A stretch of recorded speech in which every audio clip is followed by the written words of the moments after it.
Everyone, সবাই কেমন আছো? আশা করি সবাই ভালো আছো। আমিও খুব ভালো আছি। একটা কথা শেয়ার করার জন্য ভিডিওটা করছি।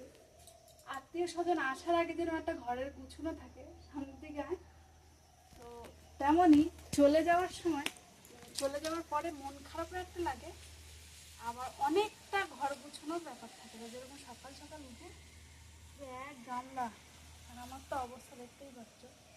আমার শ্বশুর বাড়ির বলতে আমার 3 ননদ ছাড়া আমার কেউ নেই। আর তোমাদের দাদা ভাই একা, আমার কোনো দেওরও নেই। তো ননদরা বছরে একবার হয়তো আসে, কিন্তু আমার ছোট ননদ বাড়ি থাকে না, বাইরে থাকে। তো 3 দিন ছিল, খুব আনন্দ করেছি, মজা করেছি, অনেক ঘুরেছি, অনেকটাই আনন্দ করেছি। চলে যাওয়ার পর একটু মন খারাপও হচ্ছে, তার সঙ্গে সঙ্গে অনেক কাজ করি। কী বলবো, কষ্টও হচ্ছে খুব।